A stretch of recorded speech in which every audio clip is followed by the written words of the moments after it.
Oke, dan ini ada sedikit media yang pecah seperti gini ya, pecah seperti gini.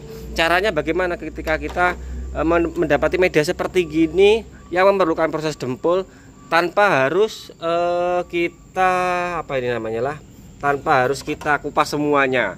Resiko keriting tentunya akan tinggi. Nah, caranya untuk mengembalikan media ini seperti semula, memerlukan proses dempul tanpa harus mendapati resiko keriting pada sambungannya.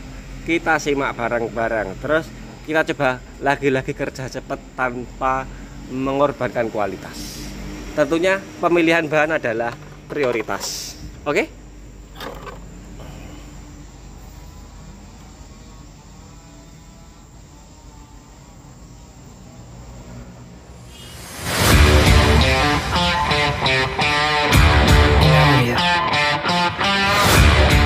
Oke, jadi di pekerjaan yang kemarin yang judulnya Hedon Full Set Body 1 hari selesai, sebenarnya ada beberapa slide video yang nggak saya tampilkan ya, dikarenakan ya takutnya nanti durasinya terlalu kepanjangan ya. Sebenarnya ada beberapa video atau istilahnya ini benchmarking lah, benchmarking pekerjaan saya di balik layar di pekerjaan itu, yaitu tentang aplikasi dempul dan epoksi. Jadi untuk pekerjaan kemarin dengan ya targetnya pengen 1 hari selesai, ada beberapa pekerjaan atau beberapa panah yang sedikit akan membuat kita agak puyeng ya, yaitu pada bagian tangki yang terdapat pecah dan memang memerlukan proses dempul. Jadi di sini pemilihan bahan ya sangat-sangat perlu diperhatikan. Berdasarkan dari beberapa pengalaman saya, untuk dempul saya memberanikan yang dempul putih DP 100 atau glow, dikarenakan yo setelah saya coba di beberapa pekerjaan saya dengan kedalaman rusak atau dempulnya nggak terlalu tebal seperti gini, kalau kita aplikasikan pagi aplikasi, sore ditembak itu sudah aman, dengan catatan nimpa dempulnya bertahap ya, berlapis. Jadi tahap bertahap, nggak langsung tebel, nggak, karena kalau langsung tebel nanti biasanya penyakit yang ditimbulkan adalah mulau dempulnya atau ambles, apalagi kalau tebel. Nah, ini kebetulan medianya sempat saya benahi sedikit sebelum saya dempul, jadi lapisan dempulnya nggak terlalu tebel. Dan selanjutnya adalah tentang pemilihan epoksi. Di sini epoksi yang saya pakai PU2K, produknya Niken ya. Jadi epoksi yang warnanya putih atau hardenernya putih, maaf, hardenernya putih. Kenapa di sini saya pakai epoksi ini? Berdasarkan dari beberapa pekerjaan saya yang sudah saya jalani, kalau kita pakai yang PU-nya Niken ini, meskipun dia secara tekstur agak kasar, mungkin rongganya agak sedikit dapat ya, maksudnya agak berongga. Terus jika ditembak nggak pakai thinner PU itu ya, kalau kita pakai thinner ND tentunya dropletnya kasar. Cuman kelebihan dari epoksi ini menurut saya pribadi adalah kecepatan untuk kering meskipun dropletnya kasar. Misalkan kita pakai thinner ND ya, tapi pakai thinner PU pun kalau kita pakai nozzle yang kecil juga dia akan sedikit kasar. Kelebihan lainnya adalah ketika mendapati media yang mungkin diperkirakan rawan retak, dia masih mampu untuk mengcover itu. Apalagi kalau kita diamkan 1 kali 24 jam lebih mati. Ini berdasarkan dari pengalaman saya. Dan untuk aplikasi epoksi ini supaya penguapannya bisa apa ya, stabil atau apa itu bahasanya, saya nggak paham. Intinya sama seperti pengaplikasian dempul tadi ya. Jadi pengaplikasiannya tetap bertahap, nggak boleh langsung tebal, nggak. Kalau kita memang dikejar pekerjaan yang model seperti gini, yang kita takutkan kan takutnya dempulnya masih drop atau nanti epoksinya gimana, karena ini waktunya kan cukup singkat banget. Jadi pagi itu cepat-cepat saya dempul, dempulnya proses sandingnya main kering, karena DP 100 bisa main kering ya, enak untuk main kering. Langsung kita epoksi, kita jemur, setelah itu baru kita sanding media yang lain sambil nunggu media lainnya selesai sanding. Jadi panel ini sudah cukup layak untuk di sanding. Kalau menemui skenario pekerjaan seperti itu. Jadi mana media yang sekiranya ini perlu penanganan khusus atau perlakuan khusus, itu yang biasanya saya dulukan. Berikutnya pada area pelek. Jadi ketika kemarin nembak panel yang warna hitam, saya kumpulkan mana yang warna hitam karena permintaan customer saya ada beberapa panel yang warna hitam ya. Sekalian saya nembak pelek. Untuk kondisi pelek ini bekas repaintan, saya nggak pakai epoxy, jadi langsung saya tembak dengan warna hitam cat PU.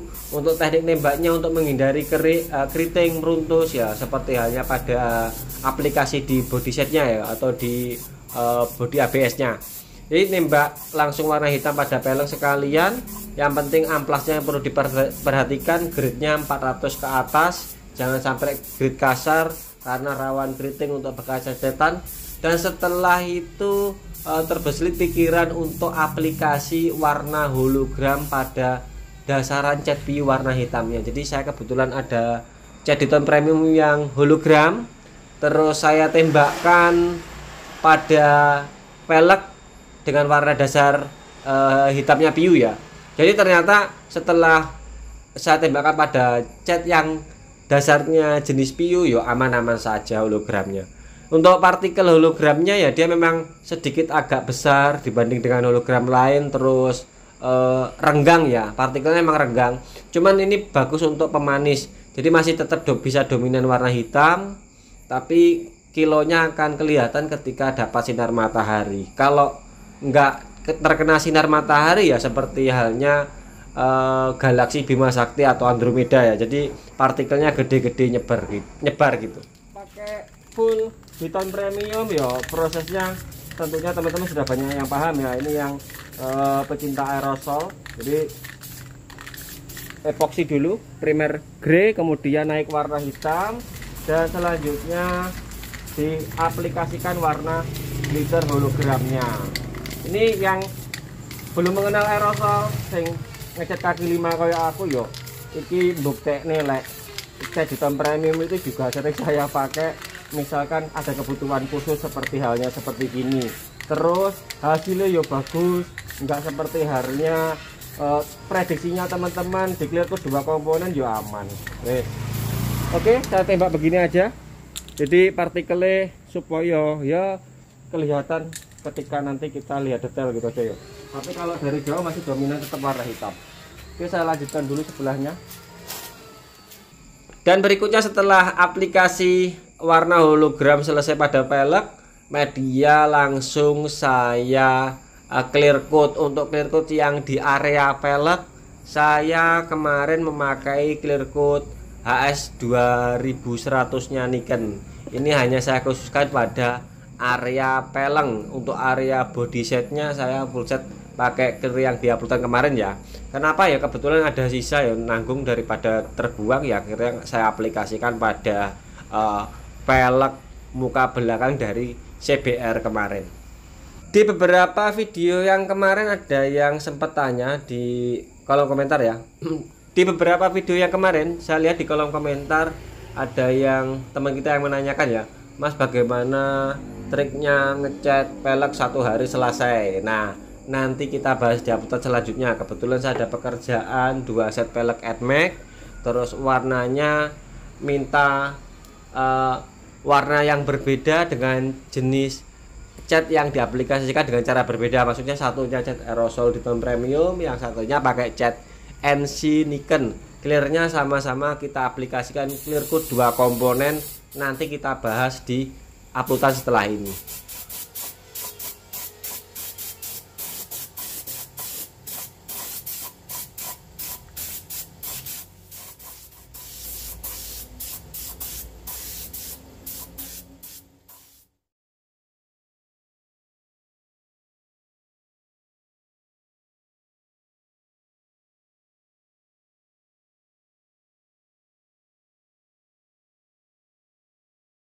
Oke, dan hasilnya seperti gini. Sekian, mudah-mudahan informasi ini ada manfaatnya bagi teman-teman. Yang perlu diperhatikan itu lagi, ketika kita dikejar pekerjaan seperti gini, berarti pilihan bahan tetap hati-hati.